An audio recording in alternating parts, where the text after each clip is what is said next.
Now I am addressing the roof that's all rotten. Quick refresher in case you missed last week's video. Although if you missed that video, you really should go back to watch it. It was a pretty good time. We built some things, we lit some fires, discovered some more about the house's history. If you missed it, Phil was alone at the house because I had to fly home when my father passed away, and he spent a lot of time working in this particular corner of the house. This is the same corner with all the water damage and dry rot on the entryway, and last week he managed to tackle some of the problem, but he didn't have time to finish the bay window roof.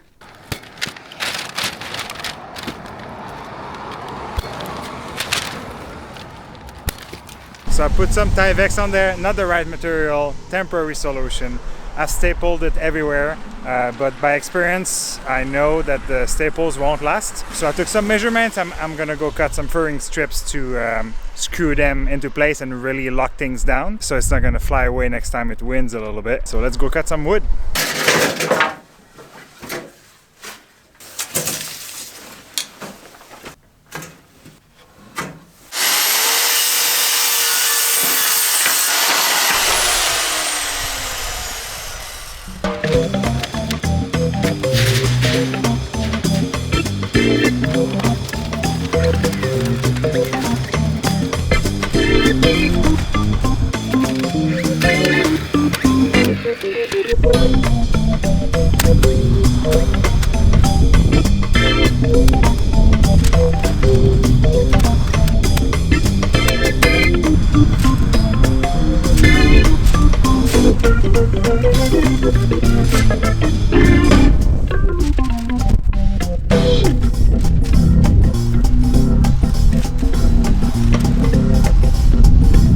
So the temporary patch is done. This is the wrong material. This is very temporary, but it's better than having all of the rain going inside of the house. When we get a bit more sunshine and I'm not alone, we're gonna open all this up and reframe the roof a bit steeper and re-shingle and everything. But for now that'll do. And the air catches under it a little bit. I guess it's good. If there's any wet in there, it's gonna dry. But with the furring strip that I put all around, it shouldn't be able to fly away too bad. Time will tell. But first, really quick, allow me to brag about my delicious fresh bread that I made today with today's sponsor, Wild Grain. They are the first bake from frozen subscription box for sourdough breads, artisanal pastries, and fresh pastas. Every item bakes in 25 minutes or less. Their boxes are fully customizable. They have vegan, gluten-free, and their new protein boxes, and each membership to their service results in 2 meals donated to a food security nonprofit of your choice for a total to date of over 850,000 meals donated. So if, like me, you love freshly baked bread, and trust me, I can confirm it is absolutely delicious and hassle-free, be sure to check out Wild Grain. You can click the link in the description and use my code to get $30 off your first box, plus you will get free croissant for life. Delicious bread within minutes that can help support a good cause. Who could say no? So obviously the spring is going a bit off script. No matter how well you try and plan ahead of time, obviously, like, life can just throw you curveballs, and this is definitely a season of curveballs. By pure coincidence, the quiet season for us, when we have the most time off, is usually the first few months of the year. Shows have blown their budgets on Christmas productions, summer contracts are still months away, so January, February, March, even April, that's when we have the most uninterrupted time to work on the house. But of course, the house is in Canada, where winter extends well into July, so that work is going to have to be limited to interior work.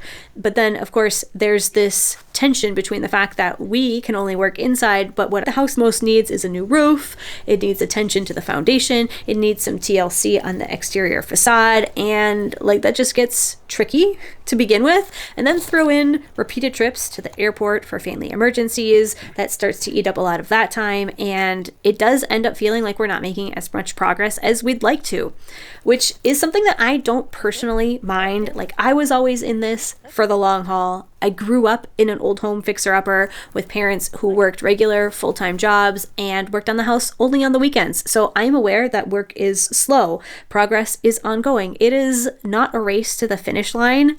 I'm fine for that. But I do also have the kind of unique and added pressures of YouTube and viewers, you expecting to see things happening, hoping to see a certain amount of progress. So while I don't get antsy or frustrated on my own behalf because I know all the factors that are working against us, I do sometimes wish, for your sake, that we could move a bit faster. But I don't know, we're just juggling a lot. We've got jobs that we love but that take us away from the house for months at a time. We enjoy and we want to do most of the work when we're here on the house. We don't want to hire it out, and also we can't afford to hire it out, but we are simultaneously just battling timing and the weather a lot of the time. I don't really know exactly where I'm going with this speech, other than to say, I guess, thank you so much for sticking with me so far. And also, as somebody sitting a year in the future from the events that we're seeing filmed, I promise we do make headway on a lot of these problems. It is very satisfying.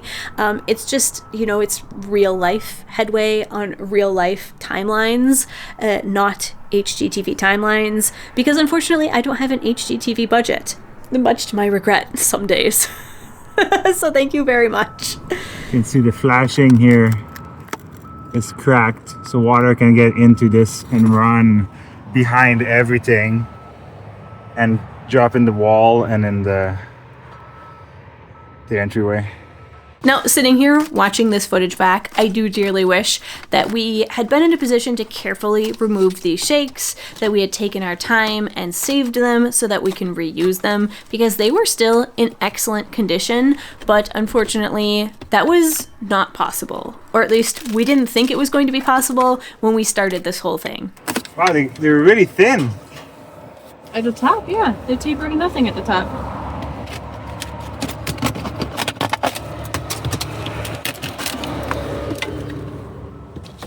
There was still top paper on there. Oh wow, and it was, what? Was the top paper flashed? What style nails? Is it holding them on?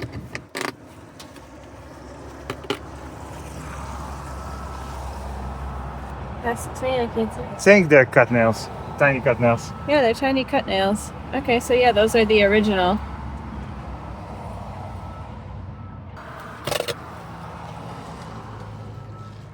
So it looks like it used to be red at one point and brown. Probably matches the brown from the entryway. My question is it cedar or is it pine? Hard to tell. Can you do pine shakes? You can do pine siding. You can do anything you want.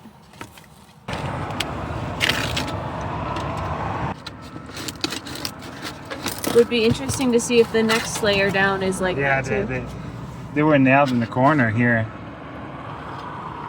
So I can remove them. There would have been a better way of fixing this, but since anyway we're gonna go down to sheeting.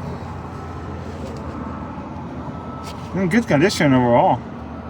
For being 150 years old, yeah. Yeah. It's pretty cool. Hey, laser projects. Yeah.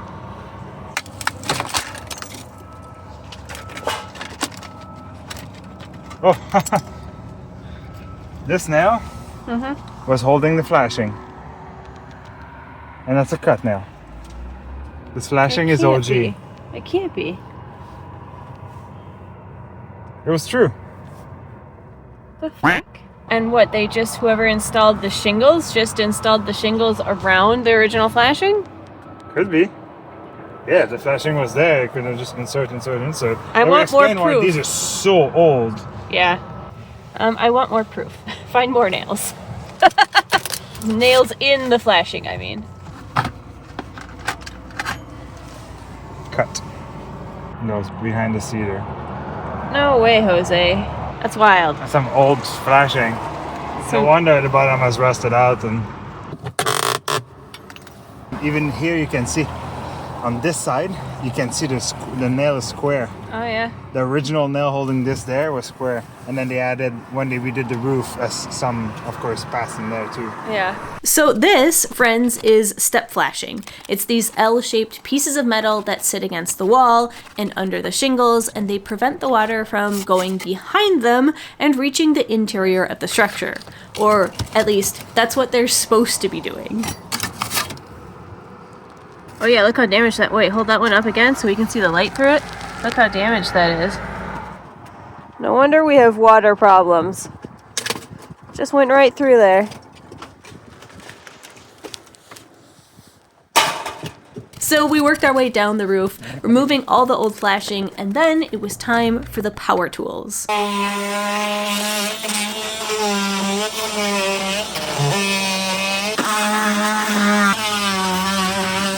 Eventually, we'll have to get some proper scaffolding up here, but in the meantime, we're just making do.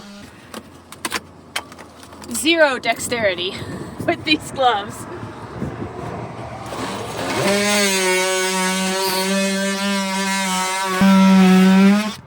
So from what we could tell, the flashing above this point was still in pretty good shape, and we were getting in over our heads, quite literally. I'm kind of at the edge of my reach to trade, yeah. which is why we decided this would be a good point to stop removing material and to start adding it, beginning with some shiny new step flashing.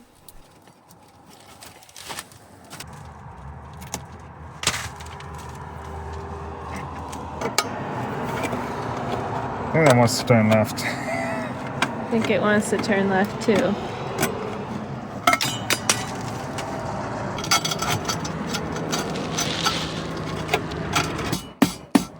My God. If you've ever worked on old houses, you'll know how stiff and resistant this wood can be. Add in weather that's below freezing and having the dexterity of a drunken panda, and let's just say this process took its sweet time.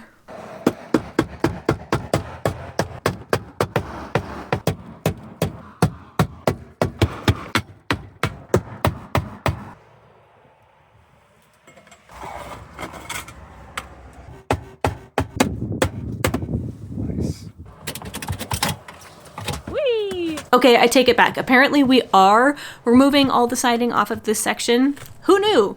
Editing Shannon certainly didn't. This is actually killing me in retrospect, because if we had just decided to remove it all from the get-go, we could have started at the very top and worked our way down, and that would have allowed us to remove all of these shakes intact in one piece, so we could reuse them. Ah yes, snow. Just what we asked for. And thumbs! Thumbs in the frame. I don't know, what can I say, guys? It's a small space up here, it's really hard to film in, and sometimes you're just gonna get some thumbs in frame.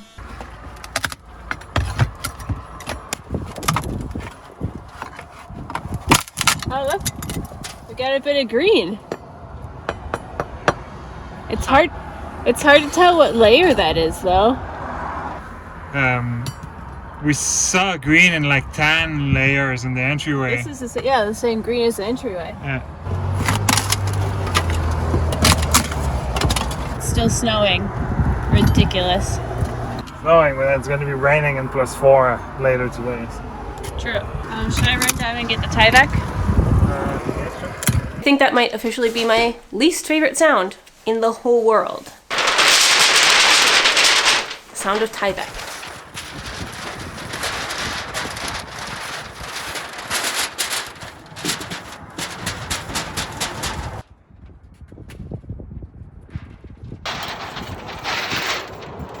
All my staples fell down.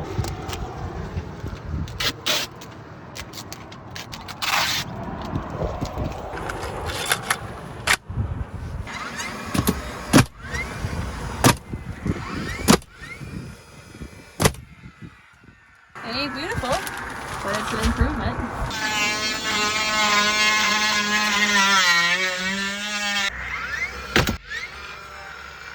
Cool. Just in time. Starting to snow.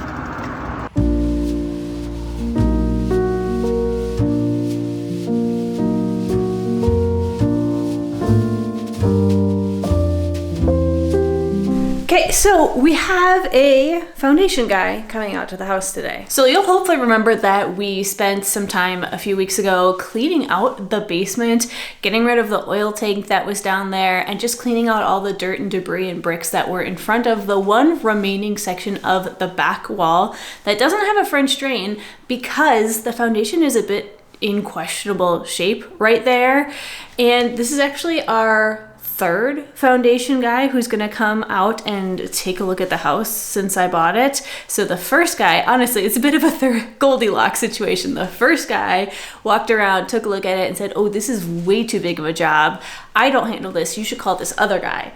We called the other guy. He came out to look at it and he said, this is way too small of a job. I dig new basements and things. You should really just do it yourself. And that is basically what we're gonna do, unless this third guy thinks he's the man for the job. So let's go see. So the foundation guy showed up and we gave him the same tour that we gave the other two people previously. A nice walk around the house, followed by a tour of the basement and the questionable section of wall. Although at least by this point, the basement is both cleaner and better lit than on previous occasions. We also stopped off at the kitchen crawl space. I don't know if it's gonna give you an idea of what's happening there or not. Oh, the airflow that created is pretty amazing. And then somebody please give this man a raise because he went full on crawling under the house to get a better look at the state of the crawl space down there.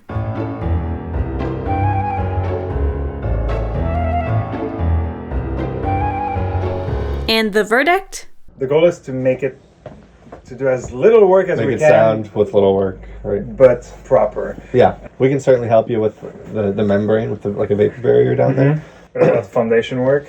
Not foundation work and not sill plate work, unfortunately. Well, foundation work to a certain extent, not like pouring. Okay. We could do like repair, but it looks like there's not much there left to repair. So. So it looks like Goldilocks is going to be mixing her own porridge, or mortar, as it were in this case. So that's going to be fun. Going to have some foundation work coming up on the channel in coming episodes, but definitely not next week, not anytime soon, because we are going on a bit of a field trip. So I will see you next week in Oregon. Gimme. Tiny cut now. Gimme. Cut nails. That's a really fast nubbin. Oh my god. People are gonna think I sped this footage up.